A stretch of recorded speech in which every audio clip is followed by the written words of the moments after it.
दूसरी मैं आपको एक दोस्तों एक नई अपडेट दे रहा हूं, जो अपडेट आपको हिला के रख देगी। एक नई अपडेट सामने आई है निकल के। सीमा हैदर ने एक कंप्लेंट भेजी है मेरे खिलाफ चंडीगढ़ में, और उस चंडीगढ़ में जो कंप्लेंट भेज, जो हमारे वकीलों का एक समूह होता है, वहाँ एक कंप्लेंट भेजी है मेरे खिलाफ कि जी मेरे बच्चों को गालियाँ देता है, ये करता। जो पहले उसने रघुपुरा पुलिस में दी थी वो सेम कंप्लेंट इसने वहाँ भेजी है, और रघुपुरा पुलिस द्वारा उसको जो है ऑलरेडी पहले उसको जो है झूठा साबित कर दिया गया है। तो उस कंप्लेंट के साथ सीमा हैदर ने एक एफिडेविट लगाया है। मैं आपको दिखाता हूँ वो एफिडेविट। सीमा हैदर ने एक एफिडेविट उसके साथ लगाया है, और उसके अंदर उस एफिडेविट पे उसने फ़ोटो भी लगाया है। आप देखेंगे ये एक एफिडेविट है, और इस एफिडेविट के अंदर ये सीमा हैदर का ये फ़ोटो लगा हुआ है। और ये एफिडेविट जो खरीदा है, वो एफिडेविट खरीदा है सचिन मीना ने अपने नाम से खरीदा है। 4 तारीख 6 महीना 2024 में। और खरीदा एफिडेविट ऐसा होता है कि जो भी व्यक्ति एफिडेविट देगा तो वही व्यक्ति अपने नाम से एफिडेविट लेगा, उस पर टाइप कराएगा, नोटरी अटेस्ट कराएगा, तब वो एफिडेविट माना जाएगा कि ये उस व्यक्ति का एफिडेविट है। लेकिन इस एफिडेविट के अंदर फर्जीवाड़ा किया गया, फोर्जरी की गई, जालसाजी की गई। ये खरीदा तो सचिन मीना ने, ये आप देख सकते हो, इसको सचिन ने खरीदा है इस एफिडेविट को। ये आप देखो, ये सचिन लिखा हुआ है, इसको सचिन ने खरीदा।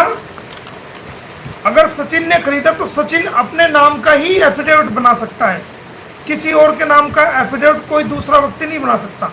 खरीदा सचिन ने अपने नाम से एफिडेविट, और उसको बनाया सीमा हैदर ने। और उसके अंदर सीमा हैदर क्या लिख रही है उस एफिडेविट के अंदर कि मैं भारत की नागरिक हूं। अपने आप को कहती है कि मैं भारत की सिटीजन हूं। अभी तक तो आपकी जांच भी पूरी नहीं हुई, आपके खिलाफ एफआईआर दर्ज है, आप जमानत पे हो, और आप एफिडेविट में ये बात कह रही हो कि मैं भारत की नागरिक हूं। तो क्या आपके वकील को क्या हो गया है? वो इतने बड़े वकील अपने आप को कहते हैं, उनको इतनी समझ नहीं कि जो पाकिस्तानी लेडी अभी तक मुलजिम है एफआईआर के अंदर, कोई उसको भारत की नागरिकता नहीं मिली, कोई उसके केस का अभी तक एफआईआर का कोई सुलटारा नहीं हुआ, एफआईआर डिस्पोज ऑफ नहीं हुई, कोई चालान तक नहीं अभी आया, ट्रायल उसका पूरा नहीं हुआ, वो एक एफिडेविट दे करके कैसे इस बात को कह सकती है कि मैं भारत की सिटीजन हूँ? ये आप पैरा नंबर 1 देखेंगे कि वो कहती है, ये आप पढ़ लो, आप खुद ही पढ़ लो कि वो कहती है कि मैं भारत की सिटीजन हूँ, कि that the Seema Haider is permanent resident of above said address and is peace loving law avoidant citizen of India. ये सिटीजन ऑफ इंडिया एफिडेविट दे रही है। मतलब किसने एफिडेविट लिखवाया ये सीमा हैदर का? उसके भैया ने लिखवाया, एफिडेविट दिवा दिया कंप्लेंट के साथ। इसका मतलब तो आप चाहते हो कि सीमा हैदर पे भी और ज्यादा से ज्यादा मुकदमे डले। आपने तो फंसा दिया सीमा हैदर को। अब तो 420, 468, 471 का पर्चा दर्ज होगा। जिस सीमा हैदर ने एफिडेविट में दे करके ये कह दिया कि मैं भारत की नागरिक हूं, और कहीं भी एफिडेविट में ये बात नहीं बताई कि मैं पाकिस्तान की हूं और मेरा पाकिस्तान का पासपोर्ट है और मैं नेपाल बॉर्डर से आई हूं और मेरे खिलाफ एफआईआर दर्ज है, ये सारी बात छुपा ली और कहती है एफिडेविट दे कि मैं भारत की नागरिक हूँ। नागरिक कहाँ से होगी? ये पढ़ लो आप सभी, ये लो, ये पैरा नंबर 1 ये आप पढ़ो, कोई भी देख सकता है। ये पैरा नंबर 1 पे आप कोई भी देख सकता है। ये देखो, ये लिखा हुआ है, ये लिखा हुआ है, ये सीमा हैदर, ये पैरा नंबर 1 पे आप देखो, ये इसका एफिडेविट है जिसमें ये फोटो लगा हुआ है। तो इसने अपनी गर्दन को दोबारा फंसा लिया। आपको आवाज आ रही है मेरी?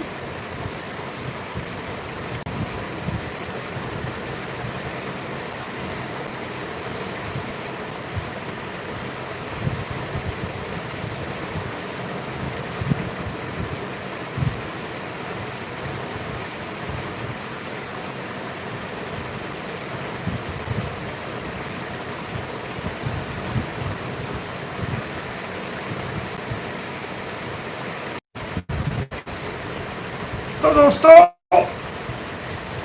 आप देखोगे कि ये इस एफिडेविट में ये कह रही है कि मैं भारत की नागरिक हूँ।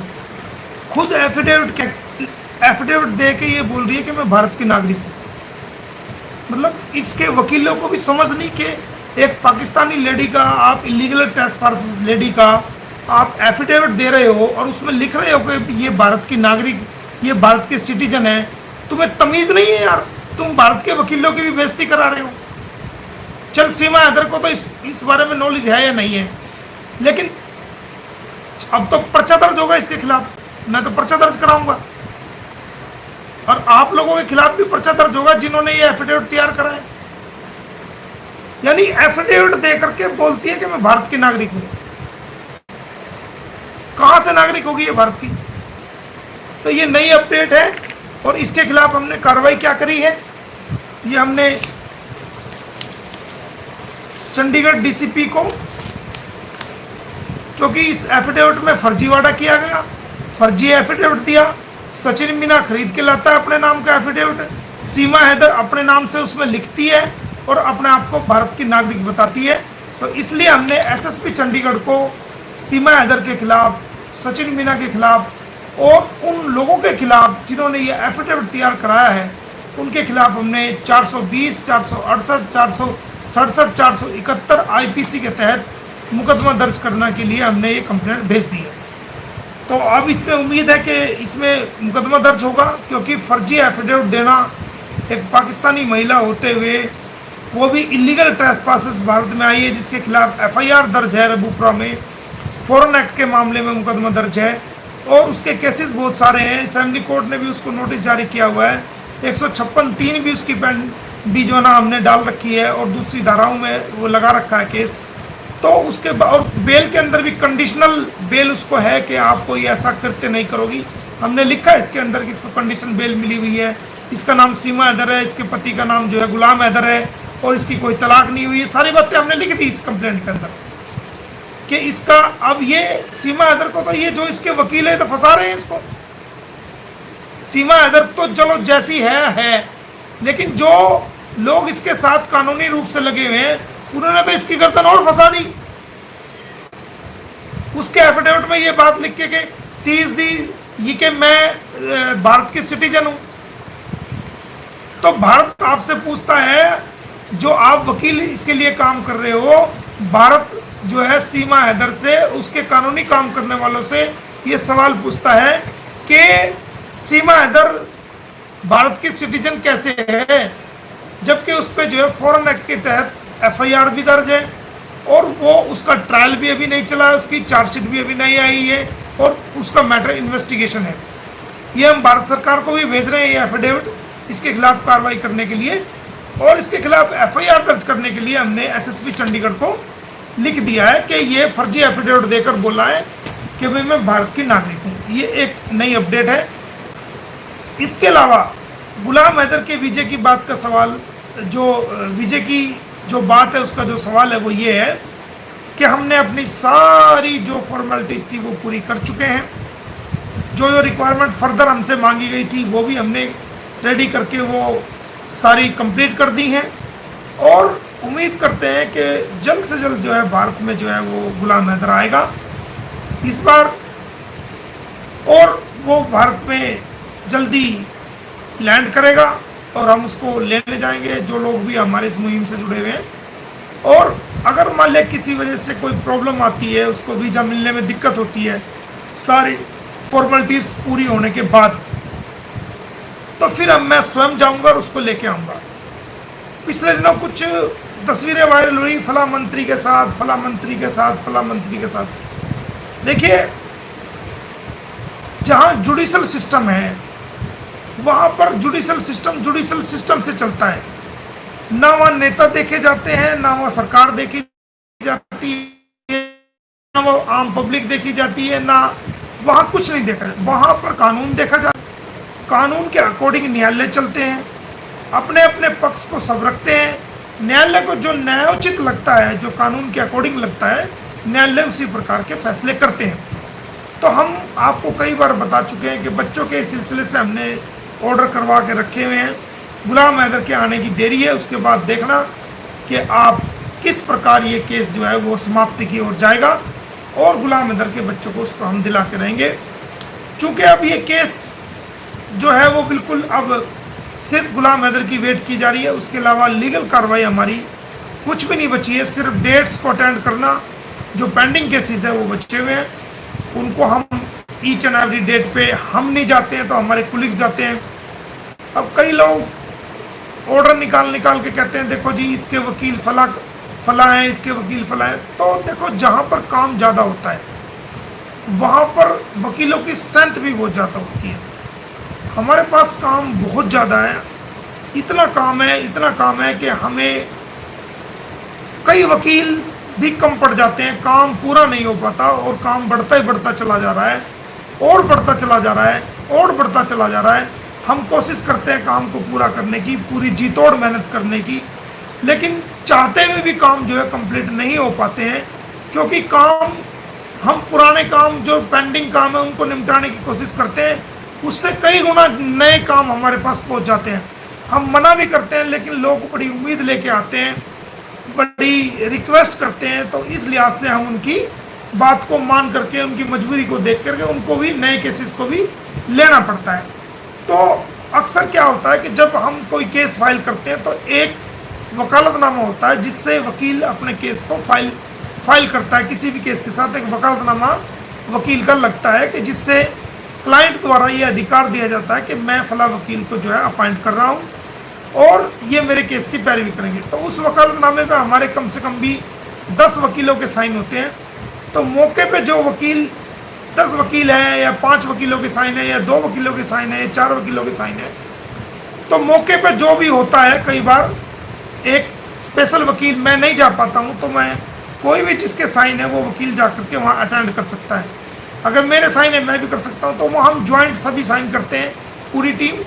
और जिसका मौका होता है, जैसे कहीं जूनियर से काम चल रहा है तो जूनियर से काम चलाते हैं, जहाँ पर मेरे बगैर काम नहीं चल सकता तो वहाँ पर मैं जाता हूँ। तो जो व्यक्ति पेश होता है वकालतनामे पे, जो व्यक्ति पेश होता है जिनके कई नाम लिखे हैं, तो उनमें से जिस दिन जो व्यक्ति जाके अटेंड करेगा उसी की जो है हाजिरी लगती है, उसी का नाम लिखा जाता है। कई लोग दिखा रहे हैं जी इसका नाम ये है, उसका नाम ये है, तो यार वो हमारी हेडक है ना, किसका नाम क्या है, कैसे है, आपकी हेडक नहीं है वो। इस काम को जो है हम अंजाम दे रहे हैं कानूनी रूप को, और इसको हम सिरे चढ़ा के रहेंगे। हमने आपको वादा किया है कि हम इसको हर कीमत पे जो है जेल कराएंगे, और जो इसकी बेल है उसको कैंसिल कराएंगे, वो भी हम कोशिश कर रहे हैं। सारी बातें एकदम यूट्यूब पे आके बताना भी ठीक नहीं होता, लेकिन जब कंट्रोवर्सी बढ़ जाती है तो हम आके सफाई देते हैं और वो हमें आपको बताना पड़ता है। तो कोई भी आपको कोई कंफ्यूज करे, कोई आपको गुमराह करने की कोशिश करे, तो आपको गुमराह नहीं होना है, लोगों के बहकावे में नहीं आना है। कोई भी डाउट है तो आपके सबके पास मेरे नंबर है, कोई भी फ़ोन करके, मैसेज करके, व्हाट्सएप करके कोई गलतफहमी फैलाता है तो आप क्लैरिफाई कर सकते हैं, ताकि गलतफहमी ना फैले। जो लोग हमारे मुखालिफ हैं वो भी अगर फ़ोन करना चाहें तो वो भी कर सकते हैं, उनको भी हम मना नहीं करेंगे। उनको भी कोई जानकारी लेना चाहते हैं तो उनको भी हम जानकारी देंगे, उसमें हमें कोई फ़र्क नहीं पड़ता। और अब मैं लास्ट की एक बात आपको बता देता हूं कि जैसे जैसे ये केस नज़दीक जा रहा है, वैसे वैसे आपके सामने जो इंसानियत के मानने वाले लोग हैं, जो इंसानियत के लड़ने वाले लोग हैं, जो इंसानियत को चाहने वाले लोग हैं, जो दिल से दिखावा नहीं करते, दिल से इस इंसानियत के केस को चाहते हैं कि ये आगे बढ़े और गुलाम हैदर के बच्चे मिले और इंसानियत को जीते, वही लोग स्टैंड करेंगे। बाकी लोग, जो लोग दिखावटी लोग हैं या जो लोग मतलब परस्त लोग हैं, वो धीरे धीरे धीरे धीरे जब तक ये केस फाइनल होगा वो बदलते चले जाएंगे, बदलते चले जाएंगे। और मैंने आपको शुरू में भी कहा था कि एक वक्त ऐसा आएगा कि जो कोई यकीन नहीं कर सकता कि ये व्यक्ति भी बदल गया है, वो व्यक्ति भी उसके अंदर बदलता हुआ नजर आएगा। एक वक्त ऐसा आएगा, क्योंकि जितना काम बड़ा होता है, जितना काम ऊंचा होता है, उतना ही उसके लिए कोशिश भी बड़ी होती है, उसके लिए कोशिश भी उतनी ही करनी पड़ती है, उतनी मुसीबत भी झेलनी पड़ती है, उतना अपमान भी झेलना पड़ता है, उतनी जद्दोजहद भी करनी पड़ती है, और आप पे एलिगेशंस भी लगते हैं। ऐसा नहीं है कोई भी आपको प्लेट में डाल के कोई कामयाबी दे देगा, लो जी थाली में डाल के आप कामयाब हो गए हो, ये आपकी कामयाबी नहीं। बल्कि जितना बड़ा काम होता है उतनी बड़ी आपको मेहनत करनी पड़ेगी, उतनी आपको दिलचस्पी से काम करना पड़ेगा, उतनी आपको अपमानित भी किया जाएगा, और आपके अंदर उस अपमान को सहन शक्ति आपके अंदर होनी चाहिए, उस अपमान को सहन करने की आपके अंदर शक्ति होनी चाहिए। अगर आप उस अपमान को सहन करते हैं और आगे बढ़ते हैं, किसी की परवाह किए बिना सच्चाई के साथ आगे बढ़ते हैं, तो एक दिन आप कामयाब होते हैं। और जो लोग आपको अपमानित करना चाहते हैं, आपको नीचा दिखाना चाहते हैं, वही लोग जो है आपके लिए खड़े होकर तालियां बजाएंगे। एक दिन वो आता है। तो दोस्तों, हम तो अभी भी आप सभी से ये रिक्वेस्ट करना चाहेंगे, चाहे हमारे लोग समर्थन में हैं, चाहे हमारे खिलाफ हैं, कि समाज से बुराई जड़ से उखड़ के फेंक देनी चाहिए, और हम सबको कोशिश करनी चाहिए कि समाज से बुराइयों का अंत हो। उसके लिए हम सबको आगे आना पड़ेगा। हमें गाली गलौज का प्रयोग बंद करना पड़ेगा, हमें एक दूसरे की टांग लेग पुलिंग बंद करनी पड़ेगी। हाँ, आप अपने विचार रख सकते हो, हमारे फेवर में भी रख सकते हो, हमारे खिलाफ भी रख सकते हो, वो एक अलग बात है। उसका कोई अपने विचार रखना, तर्क वितर्क रखना, वो कोई अपराध नहीं है। लेकिन किसी को पर्सनल अटैक करना, किसी को नीचा दिखाना, झूठ उस पर इल्ज़ाम लगाना, ये सब अपराध की श्रेणी में आते हैं। ये एक दो बार माफ किया जा सकता है, लेकिन कोई अगर सर चढ़ के बोले तो फिर हम उसको सर से गिराना अच्छी तरह जानते हैं कि जो कोई सर चढ़ के बोलता है, तो एक दो बार उसको इग्नोर किया जा सकता है, दो बार किया जा सकता है, लेकिन अगर कोई सर चढ़ के बोलना चाहे तो उसके खिलाफ हम कानूनी कार्रवाई कर सकते हैं। तो दोस्तों, आप सभी को ये जानकारी देनी थी। उम्मीद करता हूं कि आप सभी को ये जानकारी मिली।